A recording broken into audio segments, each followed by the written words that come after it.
नमस्कार, मैं हूं नीरज मेहरा और आप देख रहे हैं पीके टाइम्स। पीके टाइम्स की खास खबर में आपका स्वागत है।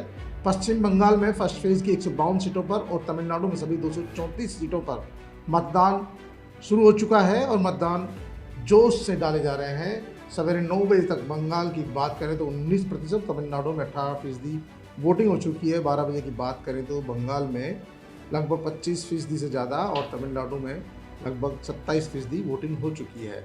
उधर बंगाल के मुर्शिदाबाद के नौदों में वोटिंग से पहले देर रात देसी बम से धमाका किया गया और इस धमाके में कई लोग घायल हो गए। इसके बाद आम जनता यूनियन पार्टी AJUP के चीफ हुमायूं कबीर सुबह जब घटनास्थल पर पहुंचे तो उनका स्थानीय लोगों ने जोरदार विरोध किया। आपको बता दें, हुमायूं कबीर कभी ममता बनर्जी के खास हुआ करते थे, उनके बाएं हाथ कहलाते थे, लेकिन इस बार वो अलग से पार्टी बनाकर उससे चुनाव लड़ रहे हैं और माना जा रहा है कि यहाँ TMC कार्यकर्ता और हुमायूं कबीर के कार्यकर्ताओं के बीच झड़प हुई और यहाँ पर लोगों का जो रुझान है कहीं न कहीं भाजपा की ओर बढ़ता हुआ नजर आ रहा है। TMC कार्यकर्ताओं के साथ उनकी झड़प की खबरें सामने आ रही है। वहीं मालदा के एक बूथ पर EVM खराब होने से हंगामा हो गया। हुमायूं कबीर उस इलाके में दौरा कर रहे थे जहां कल देसी बम फेंकने की घटना हुई थी। हुमायूं कबीर का लोगों ने विरोध किया क्योंकि हुमायूं कबीर पर ही आरोप है और हुमायूं कबीर कभी ममता बनर्जी के खास माने जाते थे, लेकिन अब स्थानीय लोगों ने उनका विरोध किया। यहाँ बताया जा रहा है कि ममता बनर्जी और हुमायूं कबीर के लोगों के बीच झड़प हुई है। लोगों का इन दोनों से ही मन भर चुका है। लोगों ने, मुस्लिम वर्ग तक के लोगों ने यहाँ पर कहा कि हमें स्कूल चाहिए, हमें काम चाहिए, रोजगार चाहिए, विकास चाहिए, क्योंकि हम लंबे समय से ममता बनर्जी के साथ रहे हैं लेकिन यहाँ विकास भी नहीं है, शिक्षा भी नहीं है, चिकित्सा भी नहीं है। ऐसे में हम विकल्पों पर विचार कर रहे हैं। हालांकि आज मतदान चल रहा है लेकिन ये पहले की जो ग्राउंड रिपोर्टिंग थी उसके अनुसार तो ममता बनर्जी और हुमायूं के खिलाफ, दोनों के खिलाफ यहाँ आक्रोश देखा जा रहा है और ये कल जो बम धमाका हुआ उसके बाद ये विरोध और ज़्यादा लोगों का बढ़ सकता है। ये मतदान में भी तब्दील हो सकता है और ये मतदान में तब्दील होता है तो जाहिर सी बात है कि ममता बनर्जी और हुमायूं कबीर दोनों को यहाँ पर नुकसान का सामना करना पड़ सकता है। जो पार्टी स्कूल चिकित्सा देगी उसी को वोट देंगे। लोगों ने साफ कह दिया कि जो पार्टी स्कूल चिकित्सा देगी उसी को हम वोट देंगे, क्योंकि लंबे समय से वो ममता बनर्जी को वोट दे रहे थे लेकिन वहाँ पर शिक्षा और चिकित्सा की तरफ सरकार ने कोई ध्यान नहीं दिया। अब उन्हें लगता है कि मोदी के जो नेतृत्व में वहाँ चुनाव हो रहे हैं, आने वाले जो विधानसभा चुनाव का परिणाम होगा कहीं न कहीं वो चौंकाने वाला हो सकता है और लोगों का भरोसा जो है भाजपा की तरफ बढ़ता हुआ दिख रहा है। हालांकि अभी ये कहना जल्दबाजी होगा लेकिन फिर भी कई इलाकों में लोगों ने खुलकर खिलाफत की है और जिस तरह से भारतीय जनता पार्टी की आक्रामक शैली रही है तो वो मतदान में भी बदलती दिख रही है। जिस तरह सवेरे 9 बजे तक 19% मतदान होना अपने आप में बड़ी बात है, क्योंकि दोपहर में हो सकता है मतदान की रफ्तार दोपहर 12 बजे से लेकर 5 बजे तक के बीच में जो रफ्तार वो थोड़ी हो सकती है कम रहे, लेकिन दोपहर 4 बजे बाद में यानी कि अपराह्न बाद में ये रफ्तार फिर बढ़ेगी।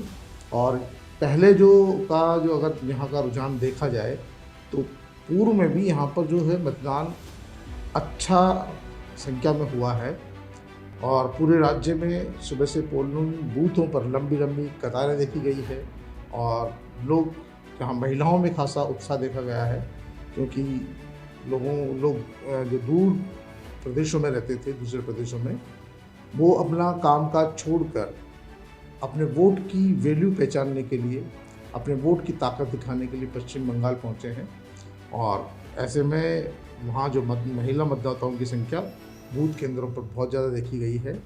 हाल ही में तमिलनाडु में देखा जा रहा है ऐसा ही हाल। तमिलनाडु में भी लोगों में मतदान के प्रति काफ़ी उत्साह देखा जा रहा है। चेन्नई में एक्टर अजित कुमार और टीवी के चीफ विजय वोट डालने पहुँचे तो वहाँ उनकी एक झलक पाने के लिए भीड़ उमड़ पड़ी।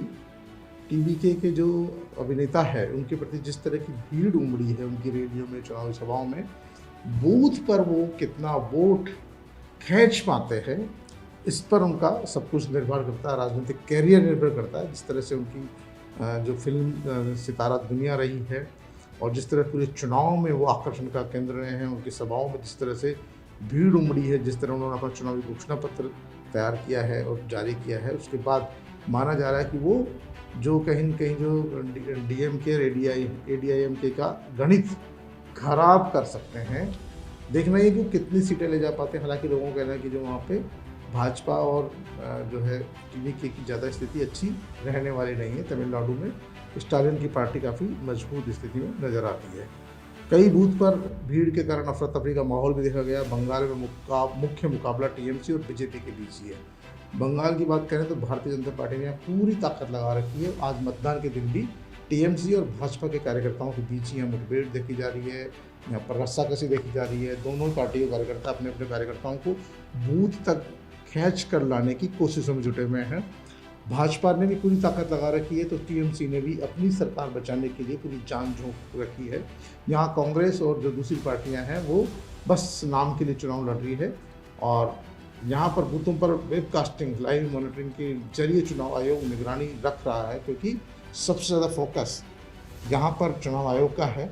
और जिस तरह से यहाँ 2 चरणों में चुनाव हो रहे हैं, बाकी राज्यों की बात, राज्य की बाकी 142 सीटों की बात करें, दूसरे फेज़ में 29 अप्रैल को वोटिंग होगी और इसीलिए 2 फेज़ में की जा रही ताकि यहाँ पर किसी तरह का जो है क्लेश ज़्यादा नहीं हो कहीं न कहीं। क्योंकि देखो, मतदान से एक दिन पहले जो बम ब्लास्ट हुआ है, धमाका हुआ है देसी बम से, वो एक तरह से डराने की, मतदाताओं को डराने की साजिश थी। तो ये दूसरी जगह भी नहीं हो, इसलिए ये 2 फेज़ में किया गया है। 29 अप्रैल को जो वोटिंग होगी 142 सीटों पर होगी, उस दिन प्रशासन और ज़्यादा सतर्कता बरतेगा। नतीजे जो है 4 मई को आएंगे। 2021 के विधानसभा चुनाव में कुल मतदान प्रतिशत लगभग 82.85% रहा था, जो भारत में सबसे अधिक रहा। और 2024 के लोकसभा चुनाव की बात करें तो मतदान प्रतिशत लगभग 79.6% रहा। संसद के अलग अलग चरणों में भी बंगाल अक्सर शीर्ष पर रहता है। 2024 में एक चरण में 78% मतदान हुआ था, जो अधिकांश राज्यों में सबसे अधिक था। इसका अर्थ है कि पश्चिम बंगाल में मतदान बेहद प्रतिस्पर्धी है। अत्यधिक संगठित और मजबूत पार्टी तंत्र तथा जमीनी स्तर के नेटवर्क से प्रभावित होता है। जाहिर सी बात है कि टीएमसी यहाँ काफ़ी मजबूत स्थिति में और उनका सीधा मुकाबला भारतीय जनता पार्टी से है।